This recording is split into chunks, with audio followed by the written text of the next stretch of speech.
Mark Dalton had been working off the coast of Mendocino Point for 20 years and had learned to read the fog. The way the fog moved, its density, the smell from different water temperatures. These things allowed him to understand whether it was a standard Pacific sea fog or something that would make navigation dangerous. The fog that arrived on March 14th was different from anything he had seen before, and he noticed it immediately. He was running solo that night, which was his preference. Working alone meant no crew to pay, no personalities to manage, no one else's safety to worry about beyond his own. His boat, the Catherine Rose, was a 32-foot commercial fishing vessel he'd owned for 12 years. She was old, reliable, and equipped with enough electronics to make single-handed operation feasible, though not exactly easy. The fishing had been good that week. Dungeness crab season was in full swing, and Mark had been pulling decent catches from a productive area about 15 miles offshore. The weather forecast had called for clear conditions with light winds, typical March weather for this section of coast. When Mark departed Shelter Cove at 4 in the afternoon, the visibility was unlimited, and the sea state was calm. Perfect conditions for a night run. The fog appeared around 8:30, which wasn't unusual in itself. What was unusual was the speed with which it developed. Mark watched it form on the horizon, a dark gray wall that materialized out of clear air and advanced toward his position with what seemed like deliberate intent. He'd never seen fog move that fast. Within 10 minutes, visibility had dropped from several miles to less than 100 feet. Mark wasn't concerned initially. He had radar, GPS, and enough experience to navigate in zero visibility if necessary. He activated his radar and continued working his crab pots, pulling them up one by one and sorting the catch. The work was routine, mechanical, requiring attention but not demanding the kind of focus that prevented awareness of surroundings. That's when he heard the engine. Sound carries strangely in fog, bouncing off the moisture in the air, making it difficult to judge distance or direction. But Mark could tell this was a small engine, probably another fishing boat working nearby. He checked his radar screen. It showed a contact about a quarter mile to the northwest, stationary. Mark continued his work but kept glancing at the radar. The contact never moved. After 20 minutes, he decided to investigate. A stationary vessel in these conditions could mean engine trouble, someone who needed assistance. He secured his gear and motored toward the radar contact, moving slowly through the fog, his spotlight cutting a narrow tunnel through the gray murk. He found the boat drifting in the current, engine still running. It was a small craft, maybe 18 feet, the kind of day fishing boat that shouldn't have been this far offshore in marginal conditions. The hull was painted white with blue trim, and Mark could see the name on the stern. Sea Dancer. "Hello?" Mark called out, his voice swallowed by the fog. "Anyone aboard?" There was no response. The Sea Dancer's engine continued its steady idle, the sound Mark had heard earlier. Mark brought the Catherine Rose alongside and secured the boats together with fenders between them to prevent damage. Then he climbed aboard the smaller vessel. The first thing he noticed was the smell. Not fish, not diesel, but something organic and wrong. Like meat left too long in warm conditions. The second thing he noticed was the blood. It was on the helm controls, on the gunwale, on the deck.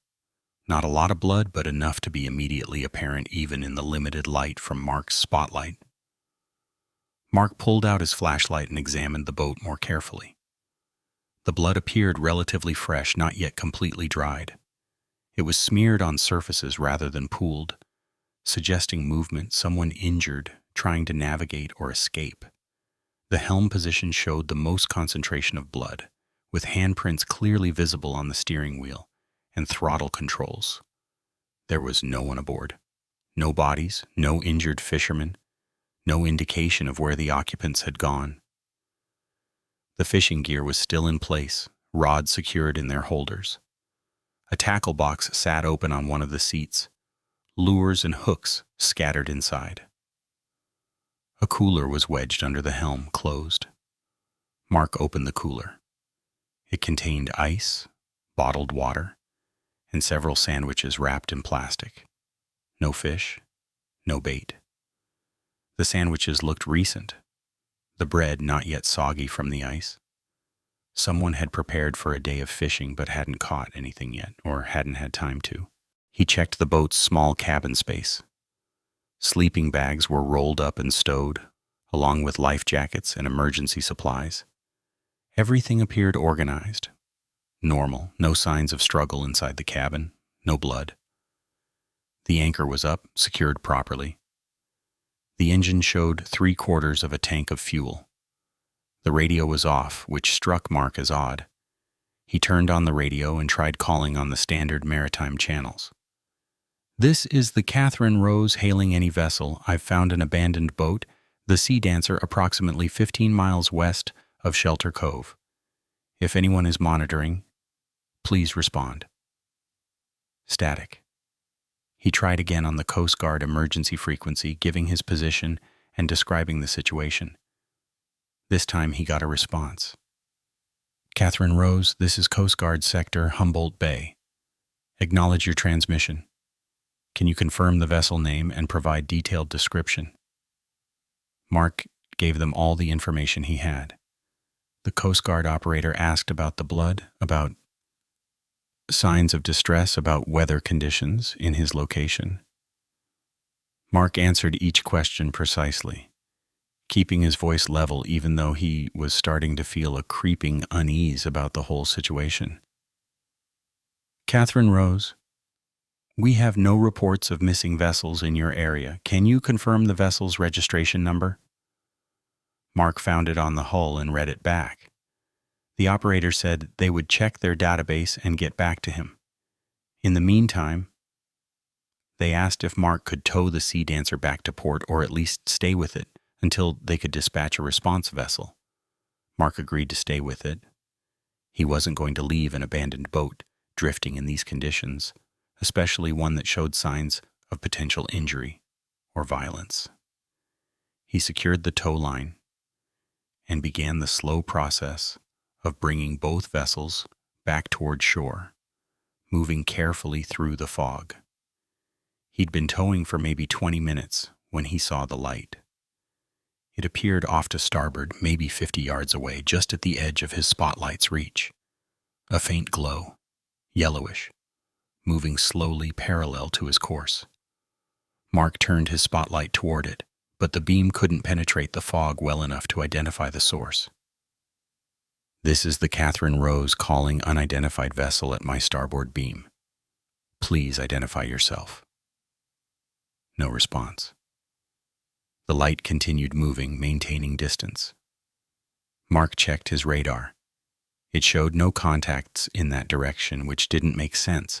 If there was a boat out there with lights, the radar should have picked it up. Mark tried the radio again.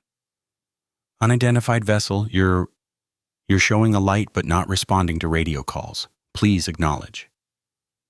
Silence. The light moved closer, and Mark could see it more clearly now. It wasn't a navigation light or a spotlight. It looked more like a lantern or flashlight. Something handheld, which meant someone was out there in a small boat or possibly in the water itself. Mark's chest tightened. Someone in the water in these conditions, in this fog, wouldn't last long. The water temperature was maybe 52 degrees. Hypothermia would set in within an hour, less if they were injured or exhausted. He grabbed his radio. "Coast Guard Sector Humboldt Bay, this is Catherine Rose. I have a visual on what appears to be a person in the water near my position. requesting immediate assistance. The response was quick and professional. Roger, Catherine Rose. We're launching a helicopter from Air Station Humboldt, ETA 30 minutes. Can you maintain visual contact with the person in the water? I'm going to try, Mark said. He disconnected the tow line from the Sea Dancer, not wanting the extra drag to slow him down, and motored toward the light. As he approached, the light moved. Not drifting with current, not bobbing with the waves, but actively moving away from him, as if whoever was holding it was swimming. That seemed wrong. A person in the water should be trying to reach rescue, not avoiding it. Mark called out, his voice carrying across the flat water. I'm here to help. Stay where you are. The light continued moving away. Mark increased speed, trying to close the distance. The fog was thicker here, reducing visibility to almost nothing. His spotlight beam became useless, just reflecting back at him from the moisture-saturated air. Then the light went out. Mark stopped his boat, letting it drift while he scanned the darkness. His radar showed nothing. His sonar showed the bottom about 300 feet down. No contacts in the water column between surface and seafloor. Coast Guard, I've lost visual. The light went out. I'm going to deploy my searchlight and conduct a search pattern. Roger, Catherine Rose, maintain your position and keep us updated. Reed climbed back into his harness and signaled the helicopter. The cable went taut, and he lifted off the deck, rising smoothly into the fog-shrouded sky. Mark watched him disappear into the light above, then return to his wheelhouse. The handprints were gone. Mark stared at the surfaces where they'd been. The metal was dry, no trace of moisture or residue. He moved quickly around the boat, checking every location where he'd seen prints. They'd all vanished, as if they'd never existed. He grabbed his radio. Coast Guard 6503, the handprints are gone. All of them, they've disappeared. Reed's voice came back, steady but with an undercurrent of something Mark couldn't quite identify. Understood, Catherine Rose. We documented them before I left your vessel. You're clear to proceed to Shelter Cove.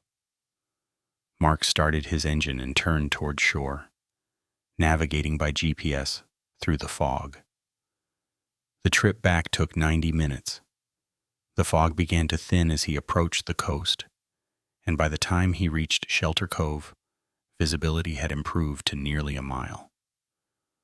Coast Guard personnel were waiting at the dock when Mark tied up. They conducted a thorough examination of the Catherine Rose, documenting everything, taking photographs, collecting additional samples from surfaces where the handprints had been. One of the investigators, a senior officer named Commander Sarah Voss, listened to his account with particular attention. When Mark finished, she asked him to describe the residue Reed had found. It was thick, sort of oily, with a rainbow sheen to it, not like water. And it disappeared. Everything disappeared. The prints, the moisture, all of it, just gone. Voss made notes on her tablet. The samples Reed collected are being analyzed. We should have preliminary results within a few hours.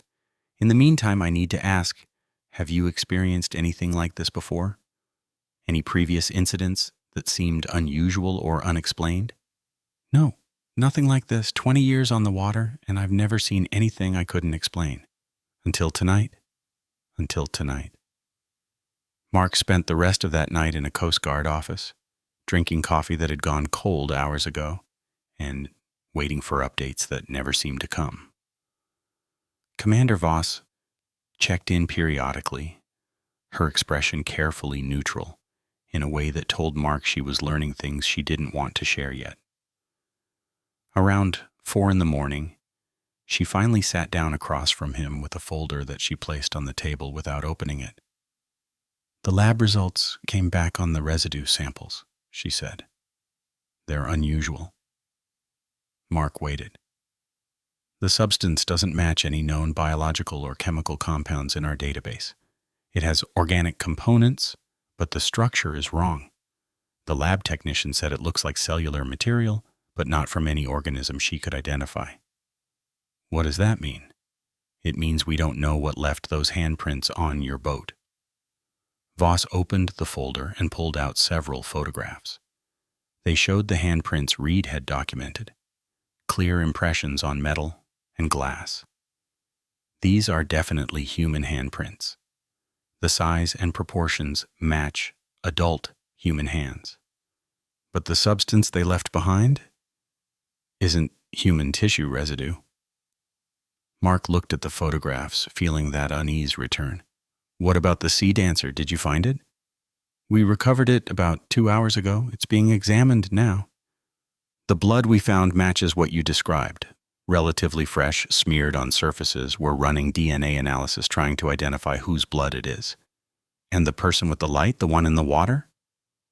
Voss shook her head. The helicopter searched for 5 hours. We deployed additional boats at first light. We've covered a 20-square-mile area around where you reported seeing the light. No signs of anyone in the water, no debris, no life jackets, nothing. Mark absorbed this information. Someone had been on the Sea Dancer recently, enough that their blood was still fresh.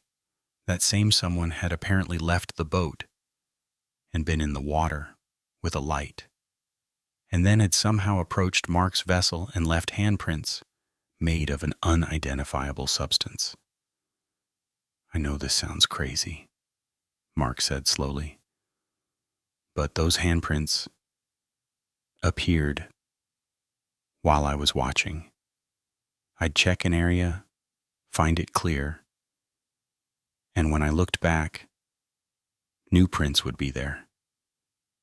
It was like whatever was making them could move without being seen. Voss was quiet for a moment. Several members of the helicopter crew reported similar observations. They said they'd illuminate a section of your boat with the searchlight, see nothing, and then when they came back to that same area, there would be wet marks that hadn't been there seconds earlier. So I'm not imagining things. No, you're not. Whatever happened out there tonight, it happened. We have physical evidence, multiple witnesses, and documented phenomena that we can't currently explain. Voss let Mark go home around 6 in the morning. Mark drove to his small house on the hill above Shelter Cove and tried to sleep, but his mind wouldn't stop replaying the events of the night. He finally gave up on sleep around noon and drove back to the harbor. The Catherine Rose was still cordoned off with Coast Guard tape, undergoing additional examination. Mark stood on the dock and watched technicians moving around his boat. They're being thorough, a voice said behind him. Mark turned to find an older man, maybe 65, with weathered skin and eyes that suggested decades spent on the water. Name's Raymond Cutler. I fish out of here, or used to before I got too old for the work. Mark Dalton? I know who you are. Heard about what happened last night. The whole harbor's talking about it. Mark wasn't surprised. In a small fishing community like Shelter Cove, news traveled fast. You come down here to get a look at the crazy person who sees things in the fog? Raymond smiled faintly.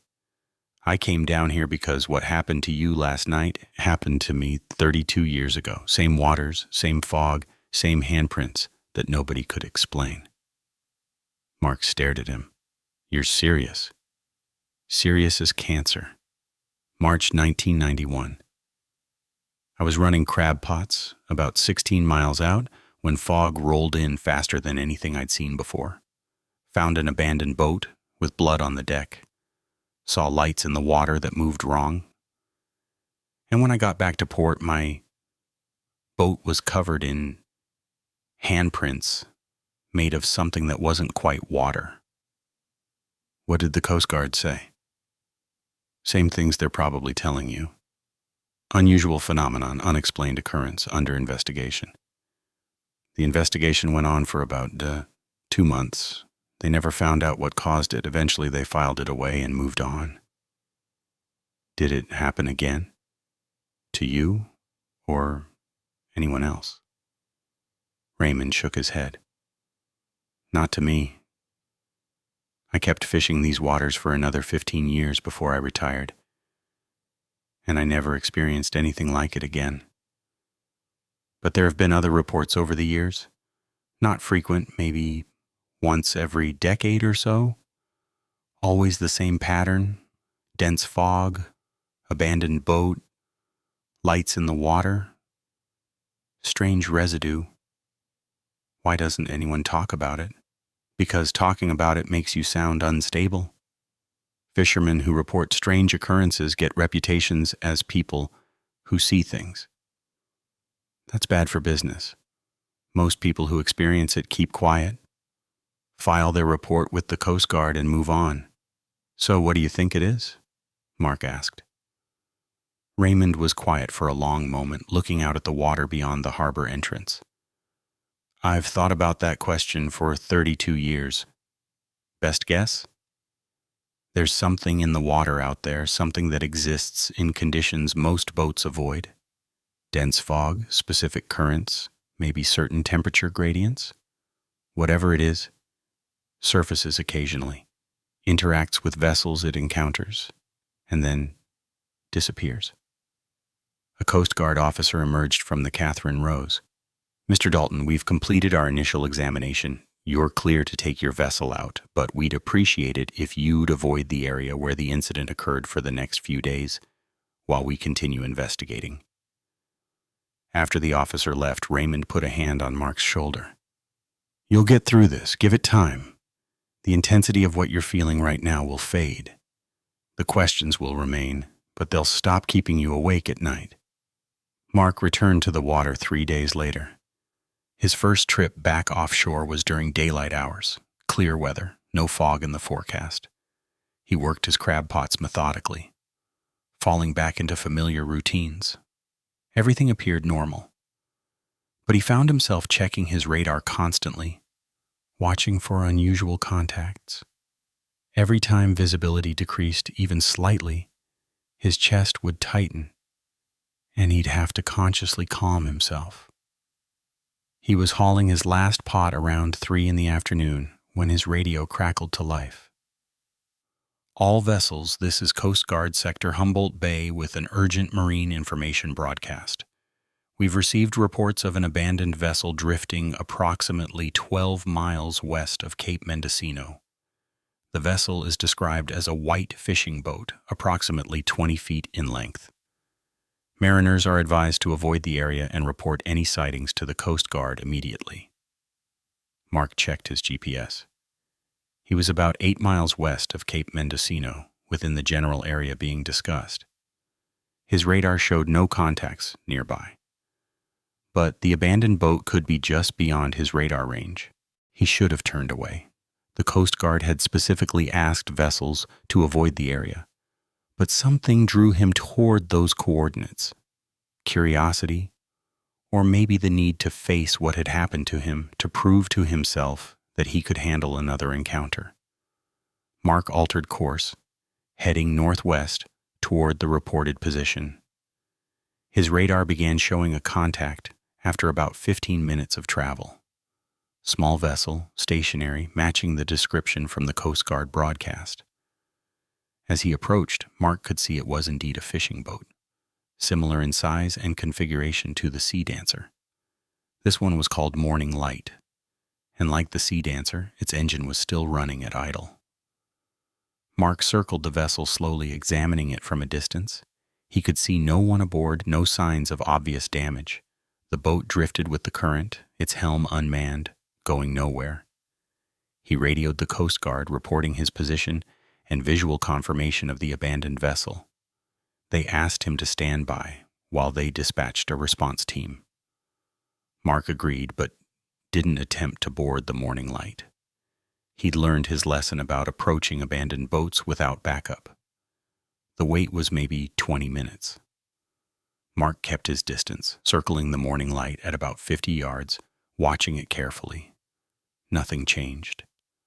The boat continued its idle drift, engine running. No signs of life. Then the fog came. It materialized exactly the way it had before. Suddenly, advancing fast, a gray wall that devoured visibility. Mark watched it approach with growing dread, his hands tightening on his helm controls. Coast Guard, this is Catherine Rose. Heavy fog is moving into my location. Visibility dropping rapidly. Roger, Catherine Rose. Response team is en route. ETA 12 minutes. Can you maintain position? I'll try. The fog enveloped him within seconds. Visibility dropped to near zero, his world contracting to just the immediate area around his boat. The morning light disappeared from view, though it remained visible on his radar screen. Mark activated his searchlight and foghorn. Standard procedure for these conditions. The light barely penetrated the murk. The foghorn's deep blast echoed strangely as if the sound was being absorbed by something denser than normal fog. His radar showed the morning light was still there, still stationary. But there was something else now on the screen. Multiple small contacts appearing around both vessels, moving in patterns that suggested deliberate navigation rather than drift. Mark counted 6 contacts, each about the size of a small dinghy or personal watercraft. They moved in a circle around his position, maintaining perfect spacing like satellites orbiting a planet. Coast Guard, I'm showing multiple radar contacts in my vicinity. 6 objects moving in formation. Can you confirm any vessels in this area? There was a pause. Negative, Catherine Rose. Our radar shows only your vessel and the abandoned boat. No other contacts. They're on my screen. They're circling my position. Understood. Response team is 8 minutes out. Please maintain your current position and keep us updated. The contacts continued their orbital pattern. Mark watched them on the radar, trying to understand what he was seeing. They moved too precisely for small boats in these conditions. Then the lights appeared. They emerged from the fog at different points around his vessel. The same yellowish glow he'd seen before. Multiple sources now, distributed evenly. The lights moved with the radar contacts, confirming that what his radar was detecting was real, physical, and carrying illumination. Mark's breath came faster. He grabbed his radio. Coast Guard, I have visual on multiple lights surrounding my vessel. They're moving in coordination. This is the same phenomenon I experienced during my previous incident. Copy that, Catherine Rose. Are you in immediate danger? Was he? The lights weren't approaching. They just maintained their orbital pattern, circling him at a constant distance, watching, perhaps, or waiting. No immediate danger, Mark said, though his voice betrayed his fear. But I want that response team here now. The lights continued their pattern for what felt like hours, but was probably only 3 or 4 minutes. Then simultaneously, they all shifted direction. Instead of circling, they began moving toward Mark's position. They're approaching, Mark reported, trying to keep his voice steady. All lights converging on my location. Response team is 4 minutes out. Can you start your engine and move away? Mark's engine was already running. He increased throttle and turned away from the approaching lights. The Catherine Rose accelerated, pushing through the fog. The lights followed. Mark watched them on his radar, tracking him, matching his speed. No matter how fast he went, they maintained the same distance behind him. They're following me, Mark said into the radio. I can't outrun them. Then he heard it, a sound cutting through the fog, through the rumble of his engine, through everything. It was a low-frequency vibration that he felt in his bones, more than heard with his ears. The lights stopped following. Mark checked his radar and saw them returning to their original circular pattern, this time around the morning light. They'd released him, turned their attention back to the abandoned boat. Coast Guard, the lights have stopped pursuing. They're back at the morning light's position. Roger. Response team is 2 minutes out. The Coast Guard vessel emerged from the fog ahead of him, a 47-foot motor lifeboat with its full light array activated. Mark brought the Catherine Rose alongside and shouted across to the crew.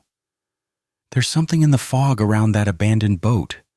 Multiple objects, lights moving in formation. The coxswain called back, "We're going to investigate. Do you want to accompany us or return to port?" Every instinct told Mark to run, but another part of him needed to understand what was happening. "I'll come with you." They approached the morning light together. Mark kept his radar active, watching for the circling contacts. They were still there, but they'd stopped moving. The 6 objects sat motionless in the water, forming a hexagon around the abandoned boat. "You seeing this on radar?" Mark called to the Coast Guard vessel. "Negative. Our screen shows only the morning light." That was impossible. Mark was looking at clear radar returns from 6 objects. They reached the morning light, and the Coast Guard crew prepared to board. 2 crew members climbed across. Mark watched them search the vessel. One of them called back. "Blood on the helm controls. Same pattern as the Sea Dancer, fresh, maybe a few hours old." Mark felt his stomach drop. Another abandoned boat, more blood, the same scenario playing out again. Life jackets all accounted for, fishing gear in place, no signs of struggle. "Check for handprints," Mark called out. "Wet residue on surfaces." After a moment, one of them called back. "Got something. Wet marks on the cabin door, on the rail. Same iridescent quality you described in your report." So it was happening again. The same pattern, the same evidence, the same unexplained phenomenon. The Coast Guard crew collected samples and secured the morning light for towing. As they worked, Mark kept watching his radar. The 6 contacts remained motionless, surrounding them in that perfect hexagon pattern. Then, one by one, they began to sink. Mark watched the contacts descend on his radar, moving downward through the water column at a steady rate. They weren't drifting or falling. They were descending under control, like submarines running dive procedures. "Coast Guard, the contacts on my radar are submerging. They're going down." Mark continued watching until all 6 contacts had descended below the range of his surface radar, disappearing into the deep water beneath them. The fog began to lift almost immediately. It didn't dissipate gradually the way normal fog does. It simply retreated, pulling back like a curtain being drawn, revealing clear evening sky and calm ocean. Within 10 minutes, visibility had returned to several miles. Mark and the Coast Guard crew found themselves sitting in clear conditions. The morning light secured alongside, no signs of the lights or anything unusual, just open ocean and approaching sunset. The coxswain looked at Mark. "This happened to you before? The fog clearing like that?" "Last time it thinned gradually as I approached shore. Nothing like this." Whatever these things are, they don't want to be seen in clear conditions. They need the fog, or maybe they create the fog. The Coast Guard took the morning light back to Shelter Cove under tow. Mark followed in the Catherine Rose, unwilling to be alone on the water. Commander Voss was waiting at the dock. She'd flown up from Humboldt Bay specifically to oversee the examination of the morning light. "Mr. Dalton," she said, as Mark secured his boat, "I need you to come with me. We have some information about the Sea Dancer that I think you should hear." They went to the same Coast Guard office where Mark had spent the night after his first encounter. Voss had photographs spread across the table. Images of the Sea Dancer, close-ups of the blood patterns. "We identified the blood," Voss said without preamble. "DNA match came back to a fisherman named Robert Tennant. He's been missing for 6 days. His boat, the Sea Dancer, was reported overdue 3 days ago." "6 days?" Mark said. "But the blood was fresh when I found the boat. It couldn't have been more than a few hours old." "I know, that's one of several inconsistencies we're trying to understand. The other is his location. Tennant told his wife he was fishing near the mouth of the Eel River, maybe 3 miles offshore. You found his boat 15 miles west of Cape Mendocino. That's over 50 miles from where he said he'd be. Could he have drifted that far? In 6 days with the engine running? No, the currents don't flow that direction, and he would have run out of fuel long before covering that distance. This suggests the boat was under power, traveling deliberately to the location where you found it. Mark thought about that. You're saying someone was operating the boat, moving it from one location to another. Or something was. Voss pulled out another photograph. The residue analysis came back from the specialized laboratory. They confirmed what our initial tests showed: organic material with cellular structure that doesn't match any known organism. But they found something else. The cells show signs of adaptation to extreme pressure environments. Deep water adaptation. How deep? The cellular structure suggests pressures consistent with depths of 2,000 feet or more. These aren't surface organisms. Whatever left these prints came from the deep ocean. Voss pulled out a nautical chart and spread it across the table. I've been mapping the locations of similar incidents over the past 40 years. She'd marked the locations with red pins. They formed a pattern, a rough arc, extending from Cape Mendocino west into deeper water, then curving north along the continental shelf. That's the edge of the continental shelf, Mark said, recognizing the topology, where the seafloor drops from a few hundred feet to several thousand. Exactly. Every incident occurred within 5 miles of the shelf edge, and they all happened during specific ocean conditions, upwelling events, when deep water rises toward the surface. You think something comes up with the upwelling, something from the deep water.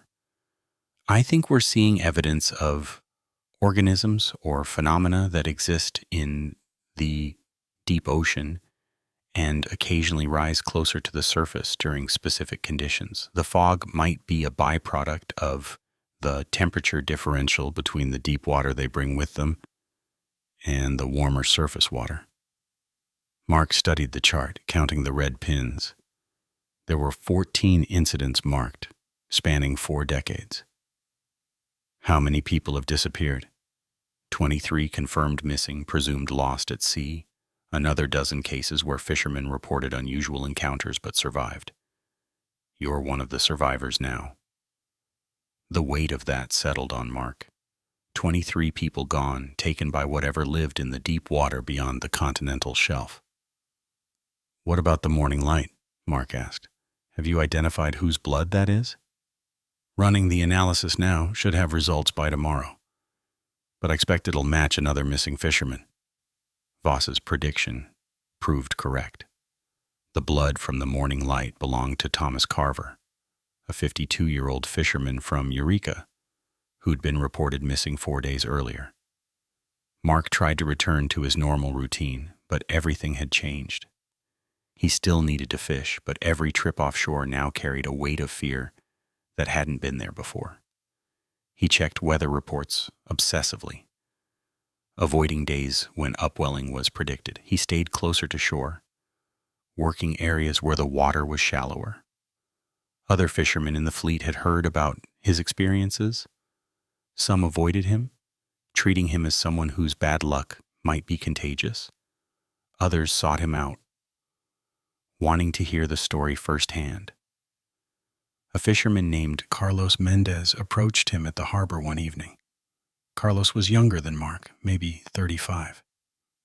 I heard about what happened to you, Carlos said. The fog, the lights, all of it. I want you to know. I've seen them too. Mark looked at him carefully. When? 3 years ago, I was working about 10 miles out, right on the edge of the shelf. Fog came in fast, just like you described. I saw lights in the water, moving in patterns. They circled my boat for maybe 20 minutes, then disappeared. I never reported it. Thought people would think I was crazy. You see anything else? Handprints? Residue? No, just the lights. But I felt something. Like a pressure in my head, making it hard to think clearly. Like that sound you described in your report, the low-frequency vibration. Mark nodded. Did it happen again? No, I stopped fishing that area, stayed in shallower water, closer to shore. Haven't seen the lights since. The Coast Guard continued their investigation, but without dramatic progress. They'd collected extensive evidence, but couldn't explain what was causing it.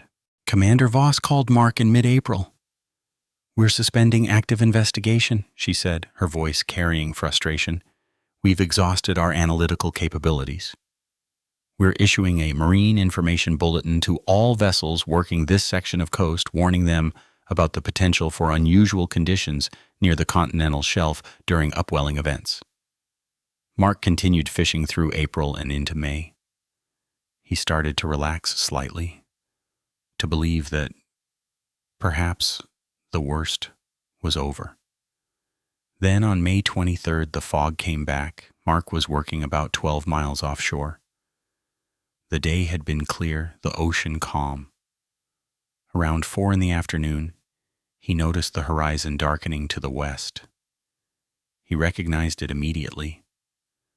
The same rapid formation, the same advancing wall of gray. The fog was coming, and he was too far out to reach shallow water before it arrived. Mark didn't hesitate.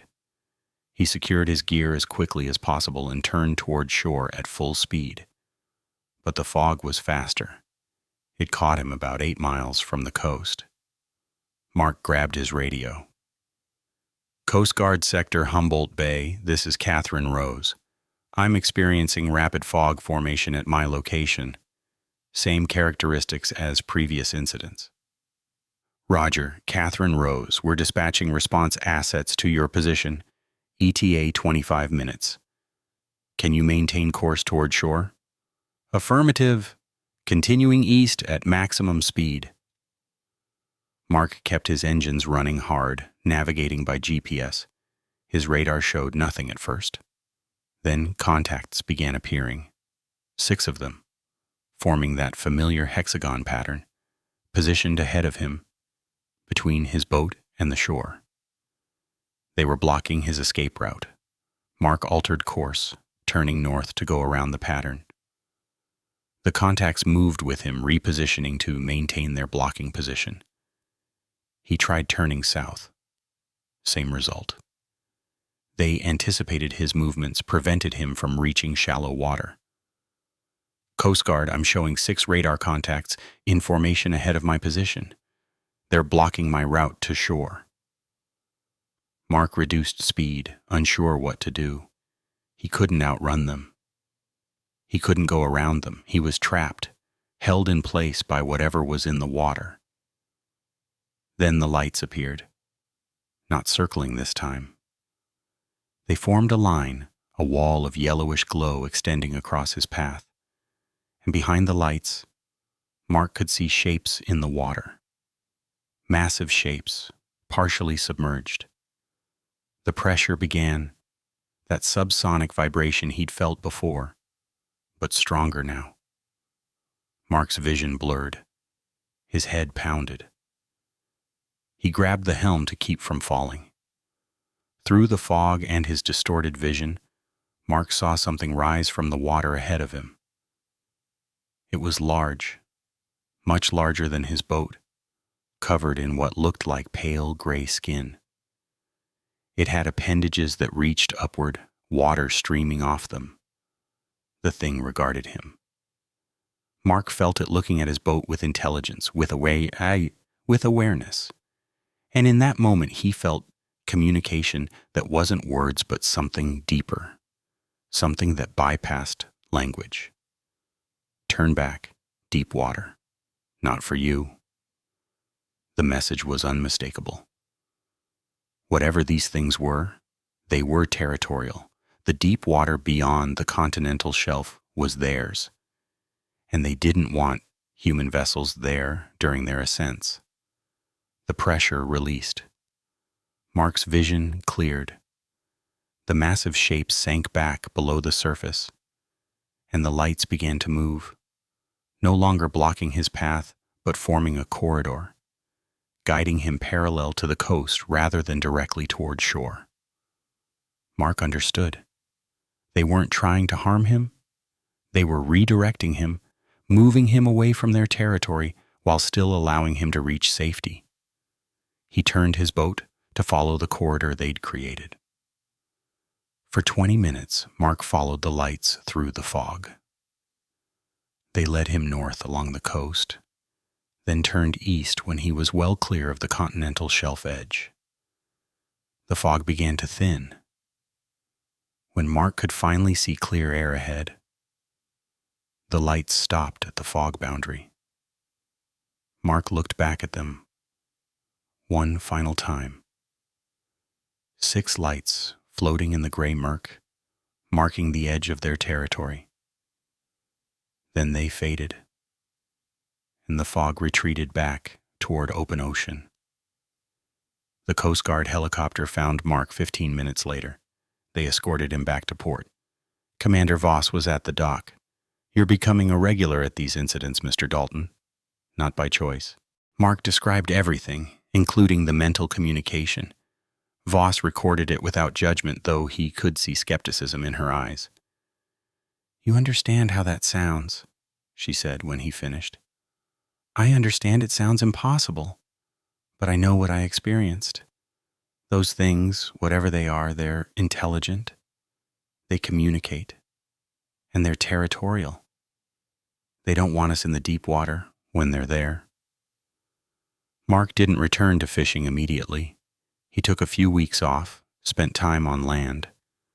When he finally went back out, he stayed in shallow water, avoided the continental shelf edge, and never worked during upwelling conditions. Raymond Cutler stopped by Mark's boat one evening in early June. "You handled it better than I did," Raymond said. "After my incident, I couldn't go beyond the 3-mile line for 6 months. I stay in shallow water only. I don't think I'll ever work the shelf edge again." Probably wise. Smart people respect boundaries. The Coast Guard's Marine Information Bulletin went out to all commercial vessels working the Northern California coast. It warned of unusual phenomena near the continental shelf during upwelling events. Most fishermen ignored it. Some adjusted their patterns. A few understood what it really meant and changed their fishing grounds entirely. Mark heard about other encounters over the following months. Fishermen seeing lights, experiencing sudden fog. None as dramatic as Mark's, but enough to confirm the phenomena continued. Commander Voss retired in August. Before leaving, she sent Mark copies of all official reports. A note was attached. "For your records, in case anyone ever asks what really happened out there. SV, on clear nights, Mark sometimes took the Catherine Rose out just far enough to see the edge of the continental shelf on his charts. He never crossed that line. But he liked to look at it, to remember what lay beyond, to acknowledge the boundary." The fog still appeared occasionally. When Mark saw it forming, he turned away. Other boats did the same. An unspoken understanding had developed. When the fog came, you didn't investigate. 23 people had been taken over 4 decades. That number hadn't increased since May. Mark liked to think the warnings had worked, that fishermen were being more careful. The ocean kept its secrets, and the things in deep water beyond the continental shelf continued their ancient patterns, rising when conditions were right, marking their territory. Mark accepted that now. Some parts of the ocean belonged to humanity and some parts didn't. The boundary wasn't marked on charts. It was enforced by things that had lived in deep water since long before humans learned to build boats. The Catherine Rose continued working the California coast, but Mark never forgot what he'd seen, never stopped respecting the line he would not cross, because beyond that line, Something else waited. Something intelligent. Something territorial, something that defended its realm with patient purpose. The fog would come again. The lights would appear. And somewhere someone else would see what Mark had seen, would hear the message, would have to decide whether to respect the warning or ignore it. Mark hoped they'd choose wisely. The ocean had shown him mercy once. Some lessons once learned are never forgotten. Some boundaries once seen must be respected. And some parts of the ocean belong to things that came before us and will remain after we're gone. Mark wouldn't forget. He'd carry the memory of that pale shape rising from dark water, of those lights guiding him to safety, of that message burned into his consciousness. Turn back. Deep water. Not for you. He'd turned back. He'd stayed in shallow water. And he'd lived. That was enough. That was survival. That was the wisdom the ocean had taught him. He would not forget.